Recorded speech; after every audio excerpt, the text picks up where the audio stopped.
Good morning, everyone. My name is Kathy Branca. Nice to be with you once again. Today, I shall be taking knowledge and sharing them with you from the book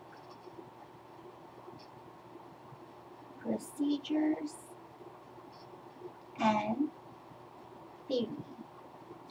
That's my office procedure book at Mount Central College, and it's by Fulton, Falcon, and Stalls.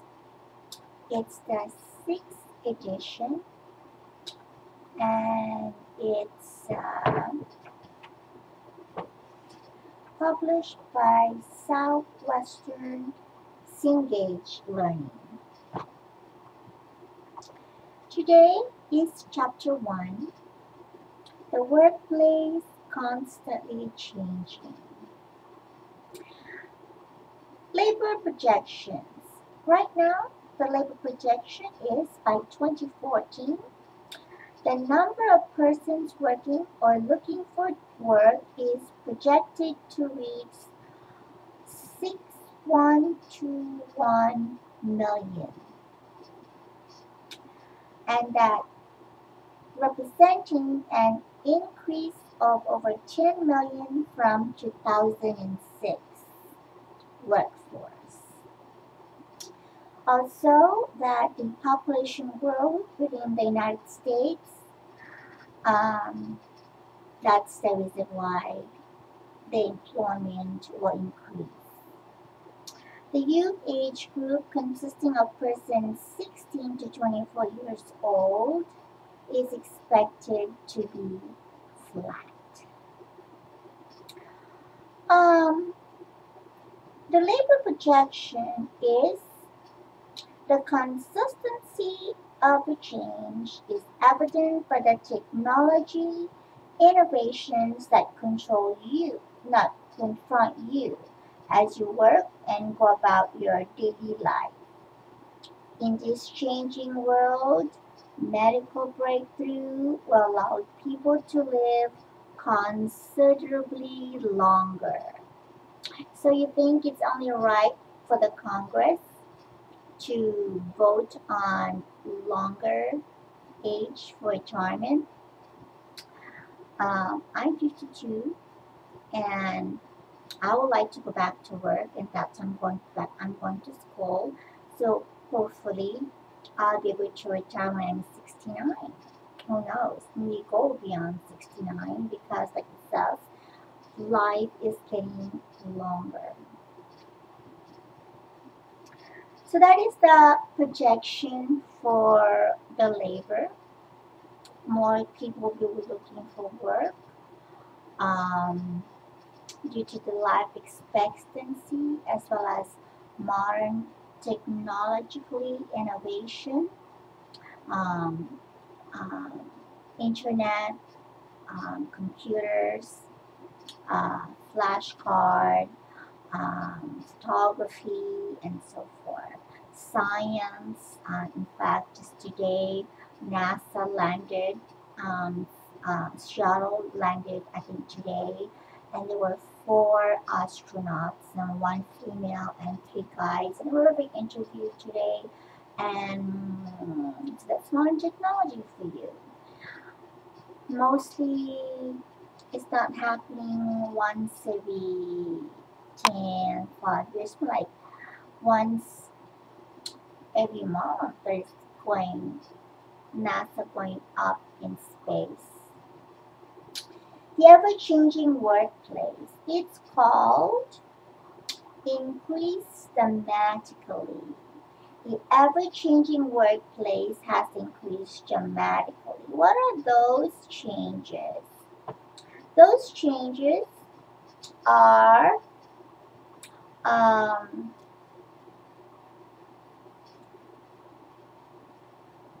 you have to be willing to continue and grow.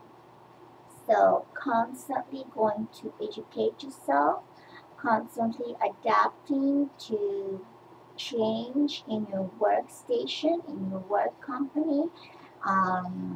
Companies are changing names all the time.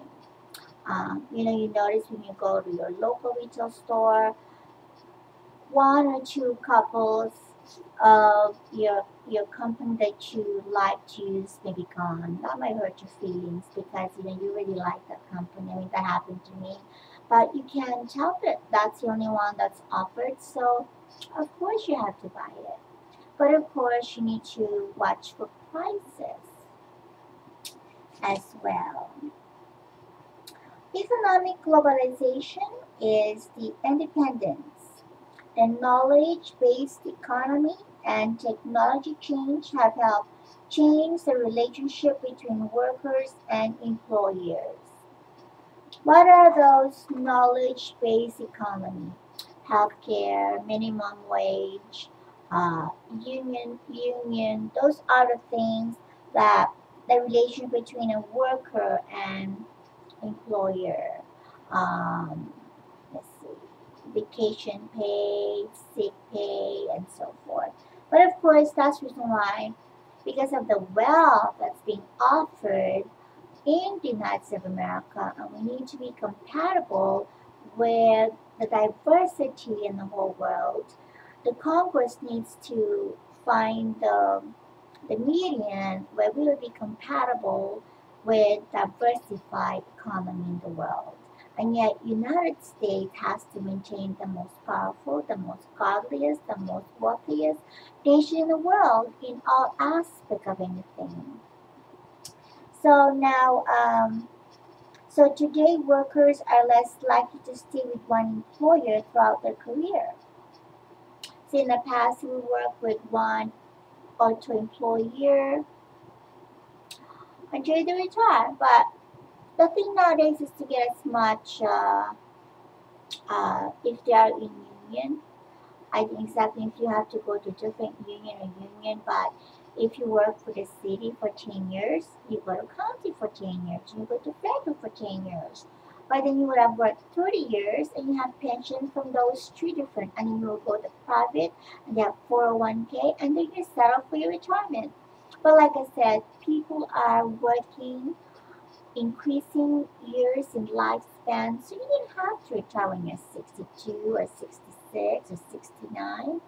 So as we are granted good health, good looks, and good energy, then of course we will be able to go to work.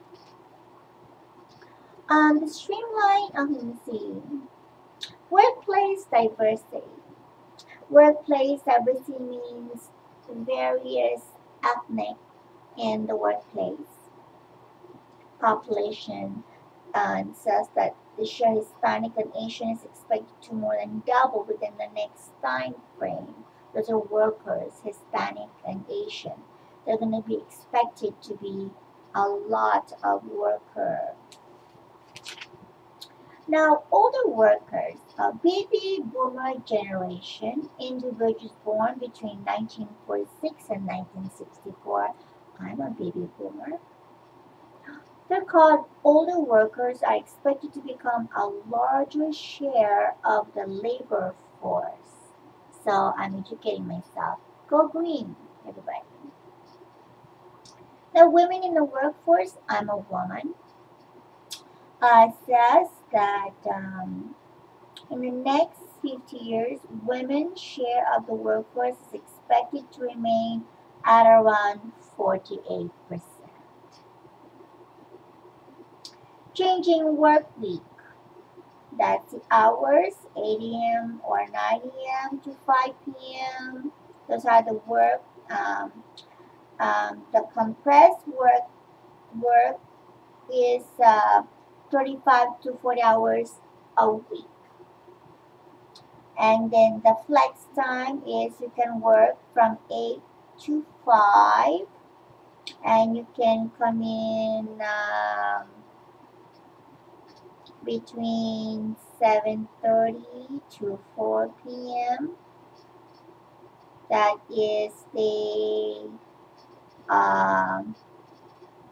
40-hour week. One employee may come to work 7:30 a.m., work until 4 p.m. with 30 minutes for lunch. Other may come at 9 a.m. till 5:30, and so forth. Those are flex time.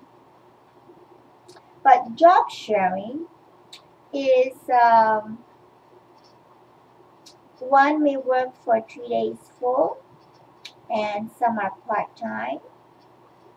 Um, See, both employees and the organization can profit from job sharing because full-time benefits are generally not paid to part-time employees. The company saves on benefit costs.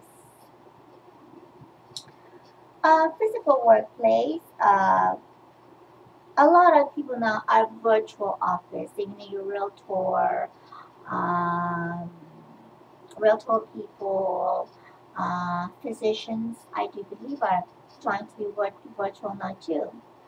Um, Meaning to say they have a clinic, but they may go home to home. I know veterinarians are that way, right? Horses, cows, but cats and dogs can be brought into the office of the doctor, so they're virtual. Um, Self-employed are usually virtual. They work, have office and home, and they work various residents in the area to offer their services.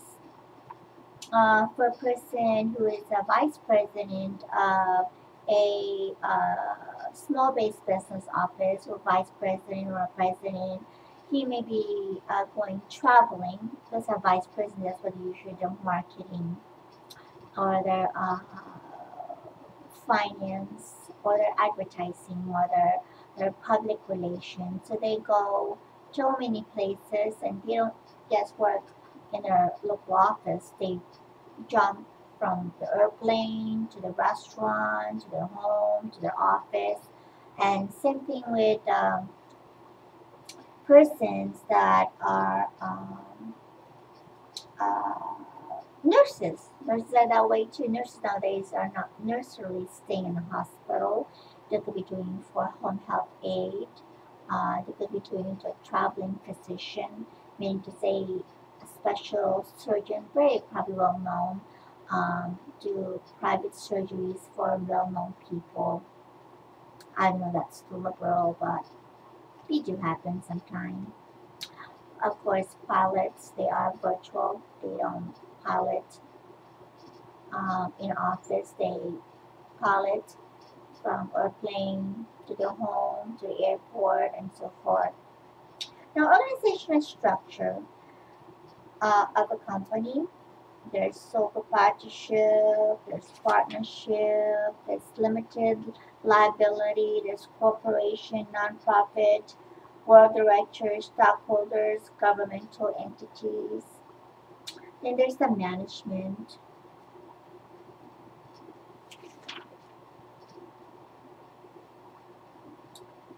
Oh, that's all. Okay, well, thank you so much for joining me. Please, if you want to, that's part of the things I learned at Mount San Jacinto College, located in San Jacinto campus. We do have online courses. So if you want to visit msjc.edu, apply for online. If you live far from San Jacinto, California, we have great structures. We have a great board of trustees. We have great board for the foundation. We have great academic senators. We have great Senate uh, people and great students like myself. Thank you so much, and I appreciate your being uh, patient. My name is Cabot Rock. Thank you. Bye bye.